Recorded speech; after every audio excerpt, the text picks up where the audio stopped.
You had a full night of sleep. You have no major problems today. Nothing is technically wrong. And yet, by mid-morning, you're already exhausted. Not physically tired in a way you can explain, just depleted, empty before the day has really started. You sit down to do something simple, something you've done 100 times before, and you feel this strange resistance, like your body and mind are both refusing to cooperate. You push through it with effort that feels disproportionate. You get some things done, but at the end of the day, you don't feel accomplished. You feel relieved that it's over. And then the thought arrives, the one that's probably been arriving for a while now. Maybe I'm just lazy. Maybe I don't want it enough. Maybe other people are handling this better, and I'm the problem. That thought is worth examining carefully, because there is a version of low output that comes from laziness, from genuine avoidance of effort, from not caring enough to begin. But there's another version that looks almost identical from the outside, and feels similar from the inside, that has nothing to do with laziness at all. It comes from something the body and mind enter after a sustained period of giving more than they could sustainably afford to give. And the cruel part is that this second version often hits the people who tried the hardest, the people who pushed the most, the people who told themselves they'd rest later, after this deadline, after this season, after things calmed down, and things never calmed down. What's important to understand is that the difference between laziness and burnout isn't about how much you want to do things, it's about what's happening underneath. A lazy person doesn't want to start. A burned out person want to start and can't understand why they can't. There's a grief in burnout that laziness doesn't carry. A confusion, a feeling of being disconnected from a version of yourself that used to function differently, and not knowing where that version went or how to get back to it. This is where things get strange. Burnout doesn't announce itself clearly. It doesn't arrive one day and say, "You are now burned out." It seeps in slowly, through months or sometimes years of accumulated stress, of rest that never fully restored you, of operating in a mode that was always slightly above what you could sustain. And by the time you recognize it, it's already been shaping your behavior, your mood, your motivation, and your relationships for longer than you realize. There are 5 patterns that show up consistently in people who are burned out but have convinced themselves they're just lazy or unmotivated.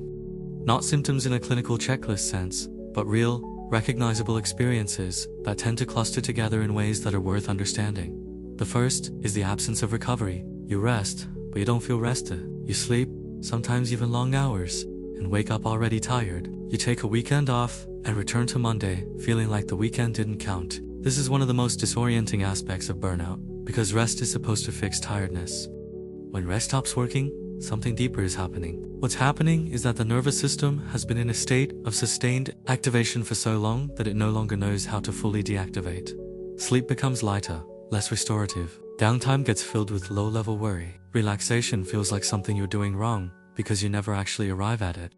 And because rest isn't working, you conclude that rest isn't the solution, and you push harder, which deepens the problem. The second pattern is emotional flattening. Things that used to move you don't move you anymore. Not in a dramatic, everything is meaningless way, but in a quiet, muted way. You watch something that should be funny and you feel nothing. Someone shares good news, and your reaction is delayed and thin.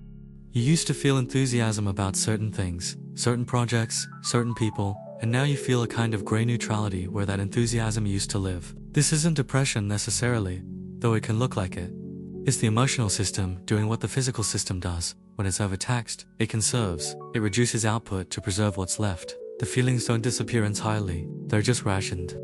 And the experience of that rationing, day after day, is its own kind of loneliness. The third pattern, and this one surprises people, is the increase in cynicism about things you used to care about. Not cynicism as a personality trait, but cynicism as a coping mechanism. When you've invested yourself in something, a job, a goal, a relationship, a version of your life, and the investment hasn't returned what you needed, the mind starts to protect itself by detaching. It starts to find reasons why the thing doesn't matter, why the effort isn't worth it, why caring is naive. This detachment feels like realism, but it's actually subtle, and what's underneath it is usually not indifference. It's a kind of exhausted grief about a gap between what you hoped for and what you've been living. What most people miss is that this cynicism tends to expand. It starts in one area, maybe work, and spreads to adjacent areas. You become more irritable in general, more easily annoyed by small things that didn't used to bother you, more impatient with people you love. Not because you've become a different person, but because your capacity for emotional regulation is running low, and small provocations that you used to absorb easily now land harder because there's no cushion left. If you've noticed yourself getting irritated more quickly, more intensely, and about things that feel disproportionate to your reaction, this is worth paying attention to. It's not a character development, it's a resource depletion signal. The fourth pattern is the loss of competence, feelings. You start to doubt yourself in ways you didn't before. Tasks that used to feel manageable now feel heavy and uncertain. You second-guess decisions you would have made automatically a year ago. You procrastinate, not because you don't want to do the work, but because starting it feels like approaching something you might fail at, and the possibility of failure feels harder to tolerate than usual. This is one of the most damaging aspects of burnout because it creates a feedback loop. The reduced capacity makes performance genuinely harder, which confirms the fear of inadequacy, which increases anxiety, which reduces capacity further. And throughout this loop, the person experiencing it almost always concludes that the problem is internal, that they have become less capable, when what has actually happened is that they've been operating in conditions that would reduce anyone's performance. And this connects directly to why the laziness label is so harmful when applied to burnout. Laziness implies a choice, a decision not to try. Burnout is the opposite of a choice. It's the result of trying too much, for too long, without adequate recovery. Calling it laziness doesn't just misdiagnose the problem, it actively prevents the solution, because it points the person toward trying harder, which is exactly the wrong direction when the problem is already too much trying. The fifth pattern is the most invisible, and possibly the most important: the inability to be present, not in a mindfulness language way, but in a very practical, observable way. You're in a conversation, and you're not really there. You're eating and you're not tasting it. You're watching something and you're not absorbing it. You're going through the motions of your day while something inside you is elsewhere, or nowhere, just absent. This happens because sustained stress and overload fragment attention in a specific way. The mind becomes unable to rest in the current moment because the current moment feels like a problem that needs managing. So it hovers, it skims. It performs presence without actually experiencing it, and the days blur together because nothing fully landed, because you were never fully there. This is where things get important in terms of what actually helps. And the difficulty here is that most conventional advice about burnout points in a direction that's technically correct, but practically incomplete. Rest more, set boundaries, slow down. These things are true and necessary. But they leave out something crucial, which is that burnout isn't solved by the absence of stress alone. It's solved by the presence of restoration, and restoration requires more than just stopping. It requires specific conditions that allow the nervous system to complete its recovery cycle. And most people don't create those conditions even when they rest, because they fill their rest with low-grade stimulation that prevents deep recovery. Real restoration tends to involve things that engage the present moment without demanding performance. Physical movement that doesn't feel like achievement. Time and environments that are genuinely calming rather than merely neutral. Social connection that doesn't require you to manage impressions or produce anything. Creative or sensory experiences that have no outcome. These things don't feel productive, which is exactly why burned out people tend to deprioritize them.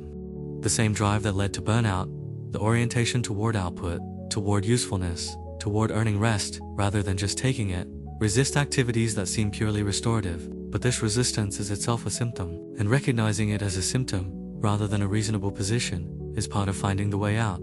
There's also something important about time. Burnout doesn't resolve in a weekend. It doesn't resolve in a week.